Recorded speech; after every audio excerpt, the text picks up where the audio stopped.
Assalamualaikum warahmatullahi wabarakatuh sa lahat ng mga kapatid sa pananampalatayang Islam at isang magandang araw rin po sa lahat ng ating manonood, Muslim man o hindi.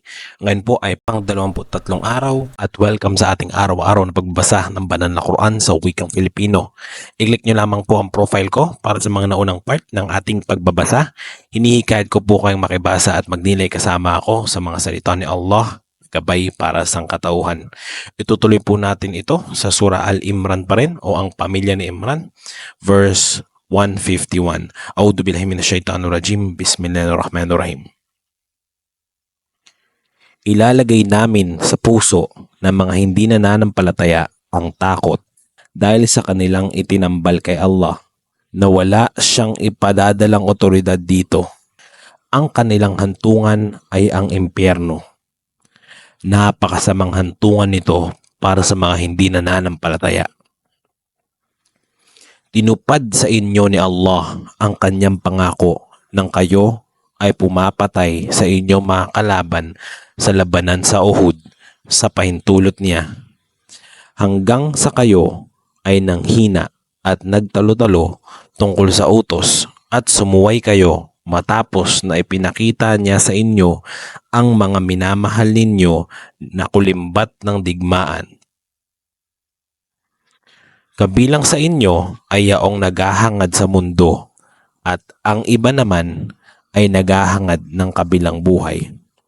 Siya ay nagdulot na kayo ay magapi nila upang subukan kayo. Pinaumanhinan na niya kayo. Si Allah ang nagtataglay ng biyaya para sa mga nananampalataya. Nang kayo ay umakyat sa bundok nang hindi lumilingon sa sino man habang ang sugo ay tumatawag sa inyo mula sa likuran ninyo. Kaya ginantihan kayo ni Allah ng pighati na sinundan ng pighati upang matuto kayo na hindi manghinayang sa hindi ninyo nakamit o anumang nangyari sa inyo. Si Allah ay nakababatid sa inyong ginagawa. At ibinaba niya sa inyo pagkatapos ng pighati ang seguridad sa pamamagitan ng antok na bumalot sa ilan sa inyo. Habang ang ilan naman ay nag-alala para sa kanilang mga sarili na nag-aakala kay Allah ng iba pang bagay liban pa sa katotohanan na pawang pag-aakala ng kamangmangan. Nagsasabi na, may pagpipilian ba kami rito? Sabihin mo o Muhammad, tunay na ang bagay na ito ay nasa desisyon lahat ni Allah. Itinago nila sa kanilang mga sarili ang hindi nila ipapakita sa iyo. Sinasabi nilang, kung mayroon lamang sana kaming pagpipilian sa bagay na ito ay hindi kami mapapatay dito. Sabihin o Muhammad, kahit kayo pa ay nasa inyong mga bahay, yaong mga itinakdang mapatay ay tutungo sa lugar na kanilang kamamatayan. Ito ay upang subukin ni Allah kung ano ang nasa inyong mga dibdib at dalisayin ang anumang nasa inyong mga puso. Si Allah ay nakaaalam sa nilalaman ng mga dibdib.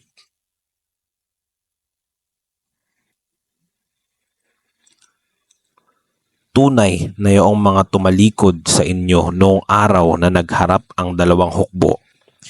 Inilihis lamang sila ni Satanas dahil sa ilan sa kanilang mga nagawa. Subalit si Allah ay nagpatawad na sa kanila. Tunay na si Allah ay mapagpatawad at mapagpaumanhin.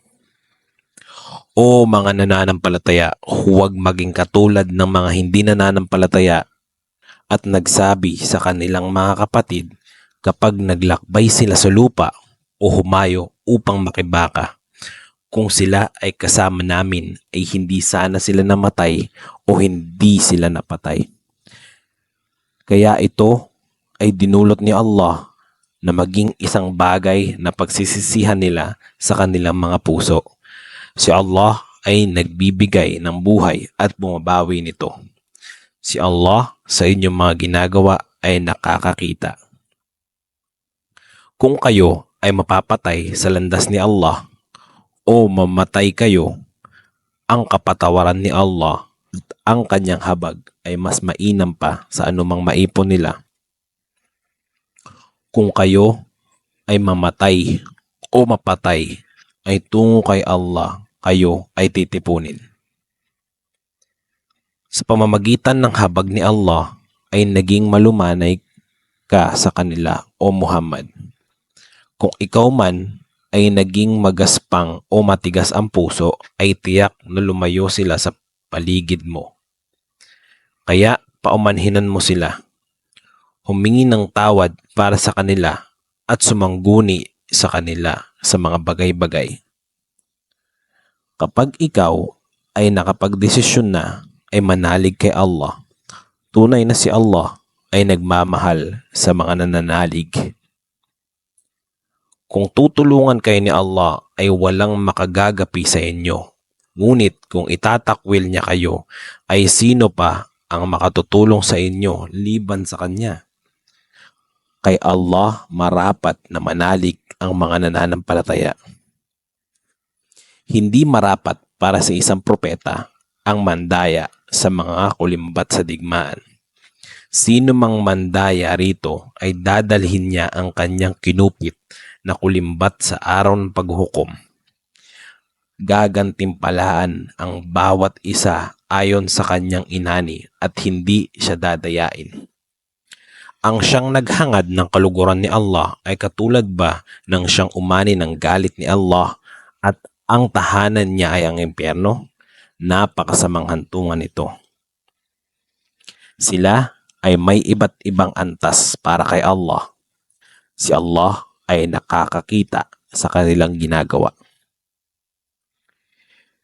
Binayaan ni Allah ang mga nananampalataya nang ipinadala sa kanila ang sugo mula sa kanilang mga sarili na nagbabasa sa kanila ng kanyang mga talata, nagdadalisay sa kanila at nagtuturo sa kanila ng aklat at karunungan, kahit pa sila noon ay nasa pagkaligaw na malinaw.